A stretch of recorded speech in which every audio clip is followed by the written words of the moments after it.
السلام علیکم۔ آج ہم شروع کرنے جا رہے ہیں عمران سیریز میں کایا پلٹ ایپیسوڈ کا پارٹ 2 جو کہ تحریر ہے مظہر کریم ایم اے۔ چلیے شروع کرتے ہیں۔ عمران نے کچھ سوچتے ہوئے کار کا رخ صفدر کے فلیٹ کی جانب کر دیا تھا۔ وہ صفدر کے فلیٹ پر پہنچا۔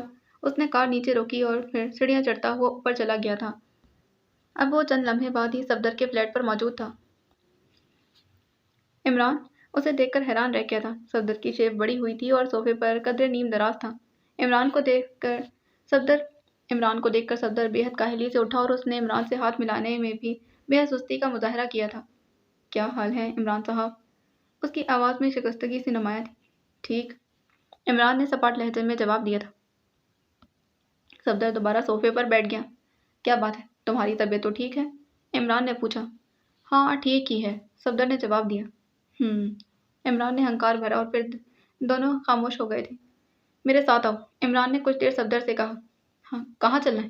صفدر نے پوچھا۔ جہنم میں، عمران نے جواب دیا۔ معاف کیجیے گا، میں یہاں مزے میں ہوں، آپ خود جہنم میں چلے جائیں، صفدر نے صاف سا جواب دے دیا۔ چلو اٹھو، عمران نے اس بار لہجے میں زور دیتے ہوئے کہا۔ نہیں عمران صاحب، آپ جائیے، میں کہیں جانے کے موڈ میں نہیں۔ صفدر اب بھی جانے سے گریز کر رہا تھا، حالانکہ اس نے ایسا کبھی نہیں کیا تھا۔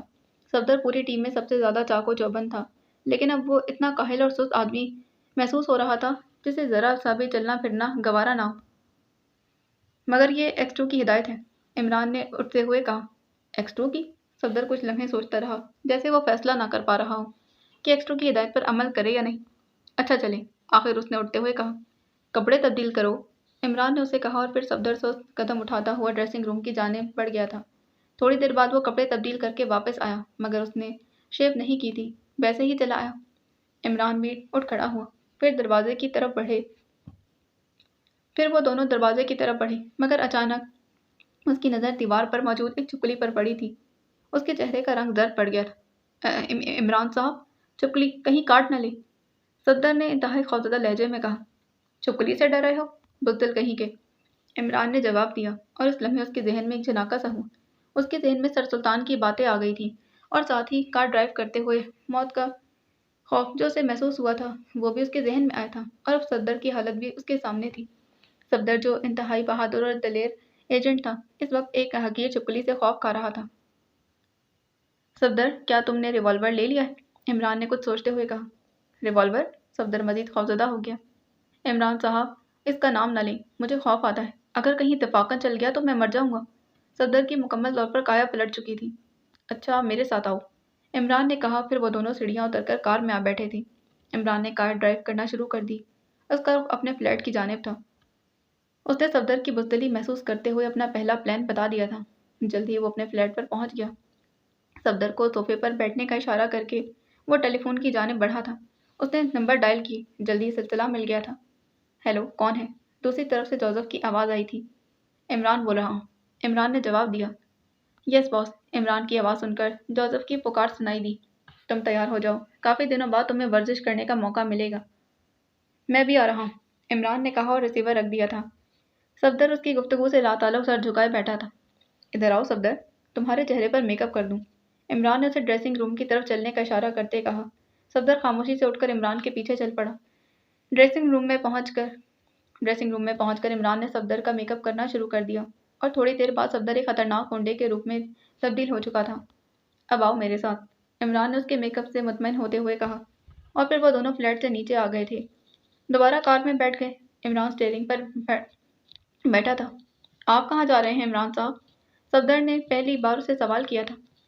ایک نہایت ضروری تجربہ کرنا ہے، عمران نے جواب دیا۔ تجربہ؟ کیسا تجربہ؟ صفدر نے چونک کر پوچھا۔ تم ابھی نہیں سمجھو گے، بعد میں تمہیں ہر چیز کی تفصیل بتاؤں گا، عمران نے سرد لہجے میں کہا، اور صفدر خاموش ہو گیا۔ جلدی عمران کی کار دانش منزل کے گیٹ پر پہنچ کر رک گئی تھی۔ عمران نے نیچے اتر کر کال بیل کا بٹن دبا دیا، اور چند ہی لمحوں بعد فاٹک کھل گیا تھا۔ سامنے جوزف کھڑا تھا۔ جوزف اس وقت باقاعدہ اپنی مخصوص وردی میں تھا۔ دونوں سائڈوں میں لٹکے ہوئے ہولسٹر میں ریوالور صاف نظر آ رہے تھے۔ عمران کو دیکھ کر اس نے پھاٹک مکمل طور پر کھول دیا تھا۔ عمران دوبارہ ڈرائیونگ سیٹ پر بیٹھا، اور پھر اس نے کار پھاٹک میں داخل کر دی۔ پورچ میں کار روک کر عمران نے صفدر کو نیچے اترنے کا اشارہ کیا۔ وہ دونوں نیچے اتر کر آگے پیچھے چلتے ہوئے مخصوص کمرے کی طرف بڑھ گئے تھے۔ جوزف بھی اس دوران پھاٹک بند کر کے واپس آ گیا تھا۔ وہ بڑی حیرت سے صفدر کو دیکھ رہا تھا۔